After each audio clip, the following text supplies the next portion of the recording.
The old manor stood on the outskirts of a small village, surrounded by dense forest. The villagers had long avoided this place, claiming that something sinister dwelled within its walls. However, this did not deter those who did not believe in old tales. One day, a young historian named Anton arrived in the village. He was a passionate researcher and had heard about the mysterious manor. Anton decided to spend a few days there to study ancient documents that, in his opinion, could shed light on the history of this place. On the first night, Anton noticed strange sounds coming from the basement. He thought it was rats and paid no attention to it. But the next night, the sounds grew louder and clearer, as if someone was calling him. Despite growing fear, curiosity prevailed, and he decided to go down to the basement.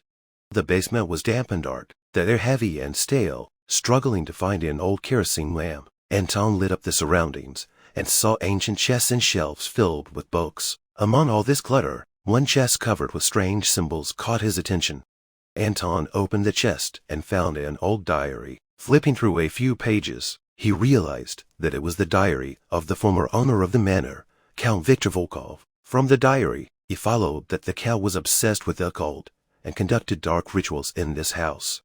The more Anton read, the more horrifying details emerged. The Count tried to summon an ancient evil to gain immortality. However, the ritual went wrong, and the Count disappeared, while the manor gained a bad reputation. Every night, Anton heard increasingly strange sounds, and one night, he saw the shadow of a man standing in the corner of his room. When he tried to approach, the shadow disappeared. During the day, he decided to explore the forest around the manor, and stumbled upon an old cemetery that was not marked on maps.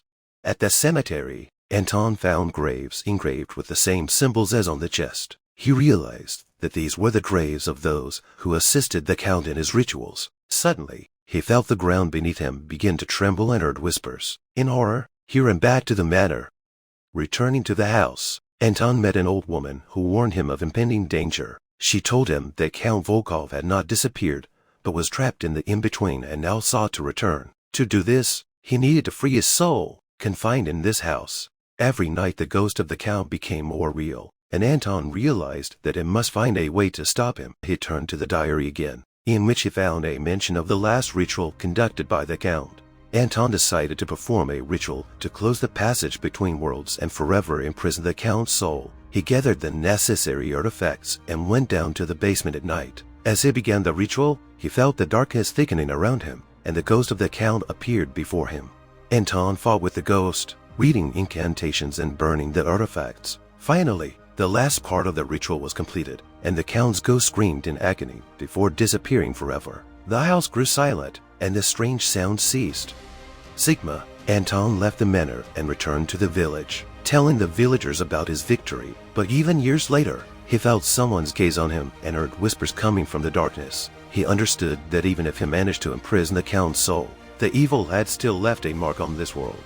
Sigma. Every night, when Anton fell asleep, he had nightmares in which the old Count called his name, promising to return and take revenge. And although everything seemed calm on the surface, Anton knew that the manor would never be just an abandoned house. It had become an eternal reminder that some secrets are better left undiscovered.